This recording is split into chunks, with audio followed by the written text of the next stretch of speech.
Hello, my name is GJ King. I am the president of RIA and I'll be joined today on today's webinar by our head registration consultant, Stephen Swansig. Really appreciate you taking the time to join us for this quick webinar today focused on the unique compliance considerations for an internet-only robo-advisor RIA firm. Before we dive into things here, just a few of our standard disclosures. RIA is not a law firm, CPA firm, or registered investment advisor firm. None of the information presented, advice given, or services rendered should be considered legal, tax, accounting, or investment advice. Also, if you do have any questions on today's webinar, throughout the webinar, you can go ahead and ask those questions on the panel on your right-hand side. We'll do our best to try to address a few questions as we go along, potentially at the end of the webinar, if we have time, as we're going to be trying to cover a lot in today's quick 20-minute session. With that, I'm going to hand it off to my colleague, Steve Swansig here, to walk you through some of the initial requirements as it relates to registering as an internet-only advisor. And then he's going to hand it back off to me, and we're going to cover some of the post-registration compliance requirements that are the real focus of today's webinar. Thank you, GJ. And good afternoon, everybody. This is Steve Swansig at RIA in a Box. So thank you for joining the webinar this afternoon. So just, very high level. I know if some people attended the last webinar. If you have not, that's fine. But for the most part, investment advisors are regulated by the government under the Advisor Act of 1940. Now, typically the federal government or the Securities and Exchange Commission would oversee most commonly advisors that have over 100 million in assets under management. They would otherwise preclude or prohibit a firm from registering with the commission. However, there are certain exemptions where, regardless of the AUM, a firm may pursue a registration with the SEC, and one of those exemptions is where a firm is acting and providing an investment advice on an interactive basis. So if you think about a traditional investment advisor, they may meet with a client, maybe they're going to talk to a client by telephone, or with modern communication, it could even be a face-to-face screen share, but whatever it is, that advisor, the human advisor, is going to gather information about that client, their risk tolerance, their financial goals, and then really provide a portfolio and make those allocations.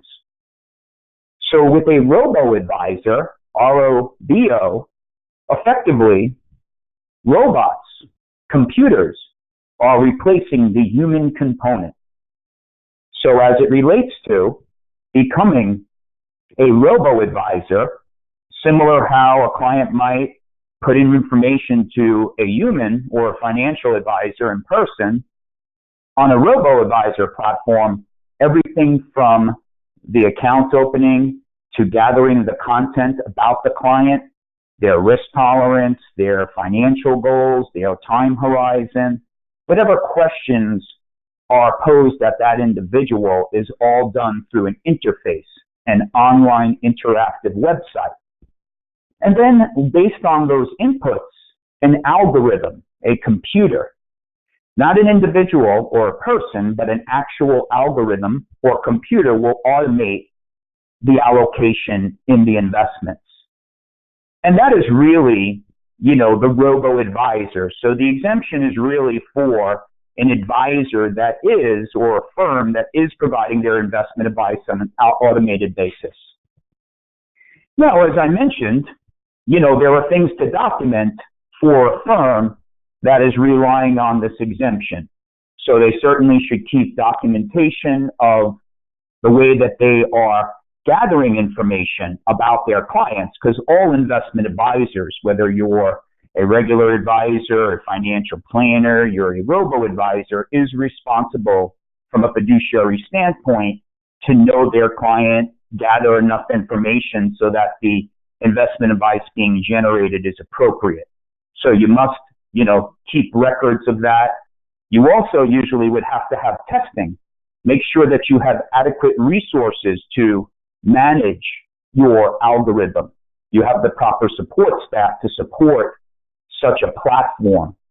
And these are generally the things that you would want to keep internal records of, because once you start to use traditional forms of communication, email, chat rooms, to expand on the investment advice that is not really a robo-advisor. That's more of a traditional advisor using modern forms of communication.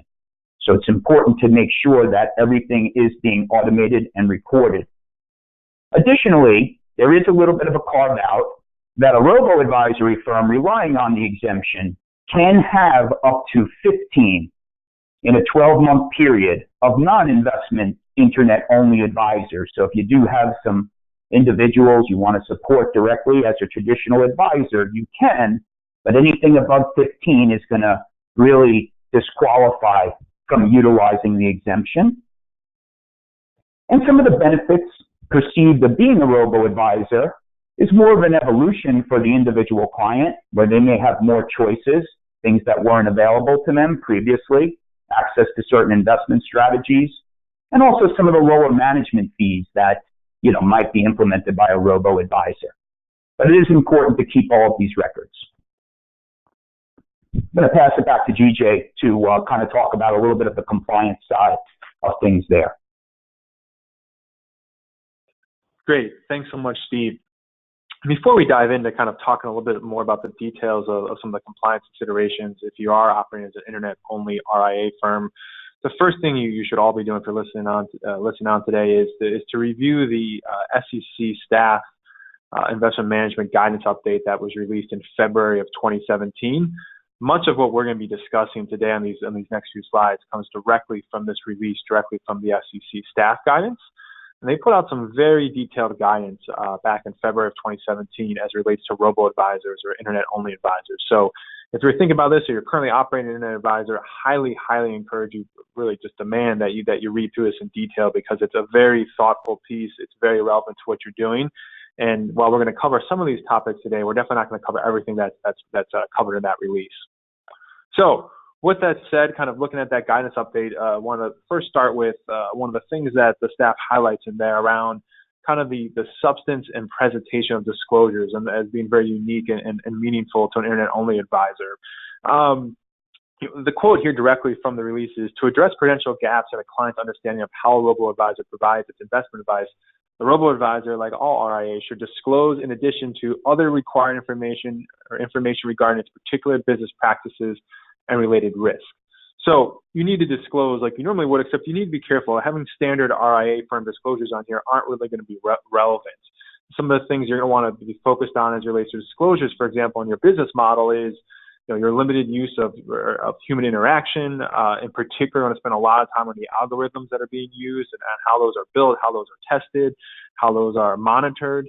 You're also going to want to talk about total fees that the advisor may be charging, but also maybe perhaps not the advisor, kind of the all-in fees to the end retail client. Perhaps there's obviously an advice fee, but what are the underlying product fees and other charges or commissions that may be charged to a client in this circumstance? You're also going to want to perhaps address the limitations of utilizing an online questionnaire system. If that's your primary information gathering system to kind of put clients in the proper online kind of automated portfolios, there's obviously some limitations to a questionnaire process, and the SEC really wants to make sure you're spending time to address those limitations and make sure clients understand the benefits and drawbacks of that system. And kind of secondly, around scope, you want to spend a lot of time kind of highlighting what you do and frankly what you don't do. So you do not want to be saying that you provide a comprehensive financial plan or tax advice. Maybe perhaps you've built tax loss harvesting into your automated investment platform. That's great. You do not want to kind of have mistakenly allow clients to confuse that for full kind of tax advice and things like that. So, here, as I mentioned, should consider the clarity of the descriptions of the investment advisory services they offer and use reasonable care to avoid creating a false implication or sense about the scope of those services, which may materially mislead clients. So if you're not providing a holistic, complete, financial plan, be careful not to say that you are. That's something the SEC is going to be very focused on kind of during a review of your firm. Thirdly, around presentation of disclosures, really the highlight here is that because online disclosures are so important to a robo-advisor model, the staff here reminds robo-advisors to carefully consider whether their written disclosures are designed to be effective. You're not burying them, and not incomprehensible. Some things to think about here is, the sign-up process is really important as part of the online advisor experience from a compliance standpoint, given that that's really how you're going to be disclosing a lot of information is through that online sign-up process. Are you making sure you've built in the proper disclosures and it's very clear and articulated well to the client that information before they sign up for your service? Are you utilizing, for example, better, kind of better best practices from a technology standpoint, pop-up boxes or other ways to really highlight and emphasize important disclosures to clients? Are you also thinking about optimizing this from a mobile platform as well? If you're delivering this advice through a mobile app, how have you really designed that to make sure these disclosures aren't lost or are not displaying properly on a mobile platform? That's something that's going to get a lot of scrutiny here, as well as you think about kind of the presentation of disclosures. Second, we move on to kind of provision of suitable advice, which is another kind of highlighted focus area as the SEC looks at online advisors.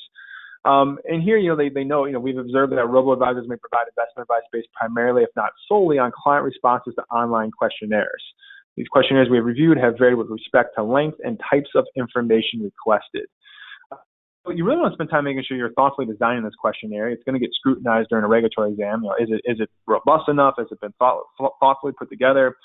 And alongside that as well, how have you built some checks and balances into this questionnaire? So if a client's responses don't seem consistent, they seem perhaps out of place, they don't make sense, what automated alerts or what human interaction do you have to kind of make sure that someone's not being put into the wrong portfolio based on kind of the garbage in, garbage out kind of philosophy? So what are you doing to address questionnaire inconsistencies as part of your policies and procedures, and how you're disclosing this and working with clients around that? And then also the second big thing is, how do you address kind of client-directed changes in investment strategy? For example, many robo-advisors here give clients the opportunity to select portfolios other than those they have recommended. Some of the robo-advisors now, however, give a client opportunity to consult with investment advisory personnel about how the client selected portfolio relates to the client's stated investment objective or risk profile and its suitability for that client. So ultimately, the key punchline here is this may result in a client selecting a portfolio that the robo-advisor believes is not suitable for the investment objective and risk profile the robo-advisor has generated for the client based on his or her questionnaire responses. So how are you solving for the fact that clients may not be in the right portfolio from a suitability standpoint? How are you addressing that? How are you highlighting that? How are you trying to fix that from a client experience and from a fiduciary standpoint? And then lastly, here, think around the implementation of an effective compliance program. Here they write, in developing its compliance program, a robo-advisor should be mindful of the unique aspects of its business model. For example, a robo-advisor's reliance on algorithms, a limited, if any, human interaction with clients, and the provision of advisory services over the internet may curate or accentuate risk exposures for the robo-advisors that should be addressed through written policies and procedures. Every RIA needs to have written policies and procedures. That is a standard requirement. It's very important to note that is also relevant to an online-only RIA as well. If anything, those policies and procedures need to be even more customized and more unique and more tailored, just given the unique business model of that online RIA. And some other things you may want to consider as you're kind of building and adopting these policies and procedures in particular, and this is by no means a full list of things to consider, but a few that may be particularly relevant to your business model are, number one, the risk associated with the use of algorithmic code. This is a real focus of the SEC, really understanding kind of how are you building these algorithms, who's building them on your team, are they qualified, how are these being tested, how are you making sure they're actually being implemented as designed, how are you making sure there's no errors or mistakes being made? Really focused on the code is on this. Secondly, cybersecurity. That's a big focus area that we'll touch on a little bit in a few minutes here, just in general at the SEC. It's particularly relevant to online advisors, given that really your entire interaction with your clients is through an online platform. So expect to get a lot of scrutiny and real focus around what are you doing for cybersecurity? How are you protecting your clients' personally identifiable and sensitive information? That's going to be a big focus of any regulatory exam as relates to an online-only advisor. Then lastly, also, how are you marketing your services? And this is kind of back to advertising and marketing at a high level, but if you're using social media to promote services, are you following kind of social media kind of advertising guidelines the SEC has put out? Are you violating any kind of unpaid referrals or solicitor issues that may come up with this? So you want to be very, very careful kind of how you're marketing online to make sure that you're following the proper SEC rules and guidance to make sure you're not running astray of anything that you shouldn't be doing here. Some best practices that we just like to highlight here too for robo-advisors as it relates to compliance is you want to carefully review your firm's Form ADV Part 2A and other relevant disclosure documents to ensure full and accurate disclosure rates of the scope and limitations of the investment advisory services provided, your conflicts of interest, the use of algorithms, full fees and costs the client may pay directly or indirectly, and how an online questionnaire is utilized to create investment recommendations. Secondly, we want to ensure that key disclosures are provided prominently on both the web and mobile platforms. to prospective clients before the client engages the online service. And that's the key here, is because so much reliance is being done on that online sign-up process, you're going to receive a lot of scrutiny around how did you provide those disclosures in a very thoughtful and meaningful way, making sure clients have those full and fair disclosure before they sign up with your service. Just providing them kind of post sign-up is not going to be acceptable. You really need to be focused on providing all the relevant disclosures before they initially sign up for your service. A big other area to think about is the review of online questionnaires designed to ensure that the questionnaire is properly designed and has the proper flagging systems in place to ensure that sufficient and accurate information is provided by the client in order to provide suitable advice. So again, we touched upon this a little bit earlier. How do you make sure these are properly designed? How do you have the flagging systems in place to make sure that the right information is coming through, the questionnaire is functioning properly, number one. And then number two, if the client is not answering questionnaires, or the prospective client isn't answering those questionnaires like it seems like they should be, what automated alerts and checks and balances you have built into the system to have that reviewed before you go and implement a portfolio that isn't suitable or probably doesn't make sense for that client. Then lastly, you can't underestimate this. Is very, very important. Make sure all Rule 2064-7 requirements have been properly implemented and documented, and that the compliance program has been thoughtfully designed to address unique risks of the robo-advisor business model, which may include the reliance on algorithms, the need for the questionnaire to provide sufficient information, the importance of cybersecurity, and the use of social media or other online forms of advertising.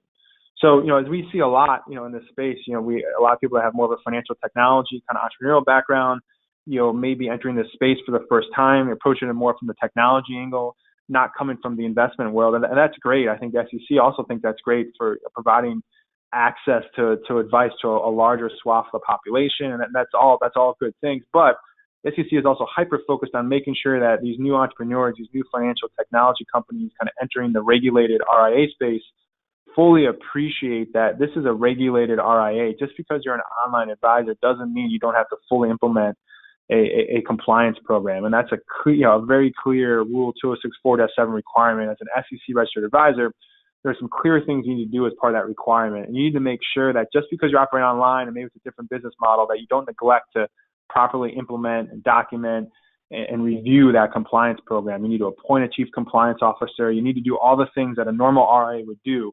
You're not exempt from that just because you're an online-only RIA. And that's some of that sometimes the SEC has seen during exams, where people do not fully appreciate kind of the requirements that come with being a regulated RIA. And lastly, kind of just to wrap things up here, think about the 2018 regulatory focus areas. This was published by the SEC earlier this year. You'll see there's a lot of kind of crossover to the online RIA model as it relates to kind of focus areas, both directly and indirectly. So first, you have disclosure of the cost of investing. And again, this kind of ties back to making sure that you are really fully disclosing the all-in cost and total fees to your end client. It's not just your advisory fees, but underlying product fees, other conflicts of interest you may have with receiving commissions or anything else that may be a material conflict of interest that needs to be properly disclosed and mitigated with clients. So really think about what is the total cost of investing? How are you compensated? Is that properly disclosed in a very clear manner to your clients?